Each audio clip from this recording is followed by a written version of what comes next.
तो इंडिया एक बार फिर से आ चुकी है। हम लोग बात करते हैं जब से ये इंडिया की नई टीम बनी है, या जब से कोच गौतम गंभीर आए हुए हैं, जब से इंडिया का कुछ बुरे समय चल रहा है, ठीक है। और इतना बुरा समय चल रहा है कि पता नहीं आंडू पांडू टीमों से हार रही है। हम लोग बात करते हैं आयरलैंड से, देखो हारी थी। इंग्लैंड का आंडू पांडू नहीं, इंग्लैंड तो अच्छी टीम है, लेकिन आयरलैंड का आंडू पांडू थी ना, उससे हार गए। चलो कोई बात नहीं, उसकी हम लोगों ने बात कर ली है। आज हम लोग बात करेंगे ये इंग्लैंड वाला। तो जैसे कि मैंने अपने कल शॉर्ट वीडियो में बताया था कि इंडिया पास, या मतलब कि श्रेयस अय्यर के पास मौका है वो अपनी पहली जीत हासिल करने का। वैसे तो देखो श्रेयस अय्यर जीत चुके हैं, ऐसी बात नहीं है, लेकिन एज ए कैप्टन पहली जीत अभी भी खोज रहे। टोटल 4 मैच खेले अभी तक as a captain Shreyas Iyer ने, और उसमें से 2 मैच तो हार गए जो आयरलैंड से था। और फिर एक मैच क्या हुआ था, तो बारिश की वजह से मैच डुल गया था, तो उसमें रिजल्ट ही नहीं आया था। और फिर ये हुआ दूसरा मैच इंग्लैंड से, तो इसमें इन्होंने 190 रन तो बना दिए, 191 रन का टारगेट दिया इंग्लैंड को। लेकिन इंग्लैंड ने बड़ी आसानी से उसको चेस कर लिया, कितने, शायद 19 ओवर में ही चेस कर लिया था। तो हम लोग पहले स्टार्टिंग से बात करेंगे। सबसे पहले कि जो इंडिया पहले बैटिंग करने आई थी, तो हम लोग वही से बात करते हैं। तो सबसे पहले इंडिया बैटिंग करने आई, तो वहां पे अभिषेक शर्मा ने 24 गेंद में 43 रन मारा, कितने, 8 चौके, एक छक्का, और 179 मतलब 179 रन मारा, ठीक है।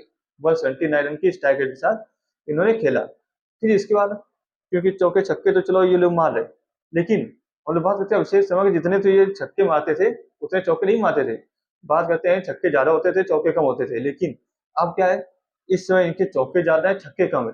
इसका मतलब आप लोग समझ रहे हो ना, थोड़ा मेच्योरिटी के साथ खेल रहे हैं कि मतलब अब ये मतलब इनको लग रहा है कि हाँ क्या मुझे कुछ करना चाहिए, और थोड़ा सा अपनी टीम को लेके चलना चाहिए।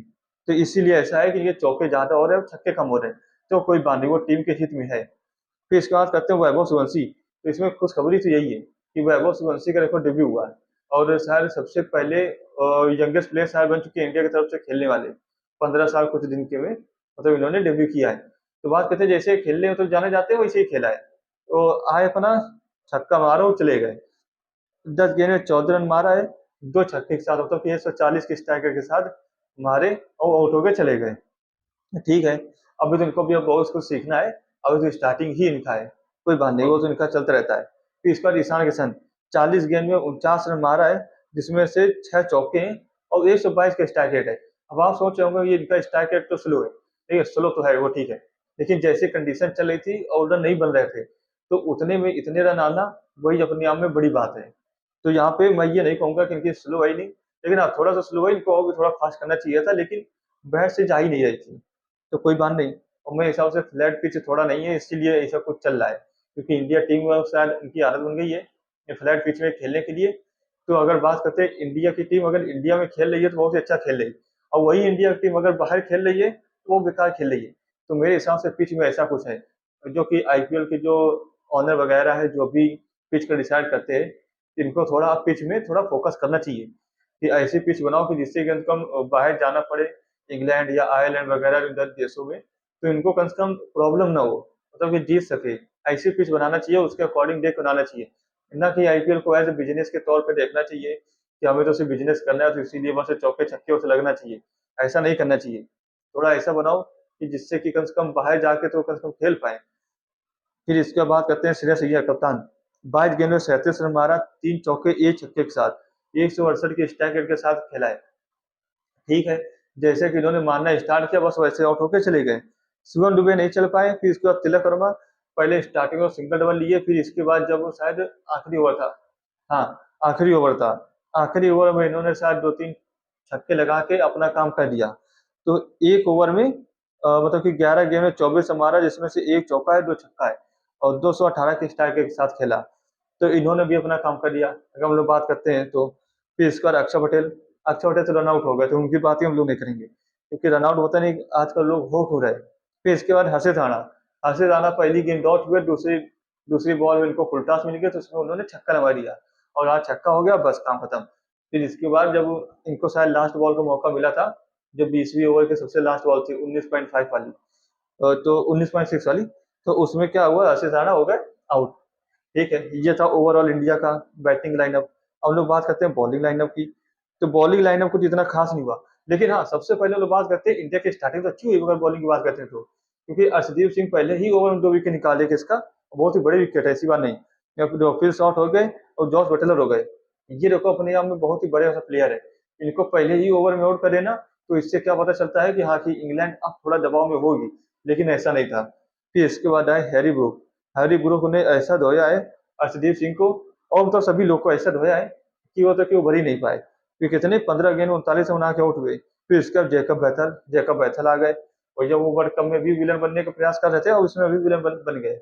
बात करते हैं 46 गेंद में 76 मारा है, 165 के स्ट्राइक करके इसमें 5 चौके 5 छक्के, मतलब बराबर तो हिसाब से मतलब कि मारा है कि 5 चौके भी है 5 छक्के भी हैं।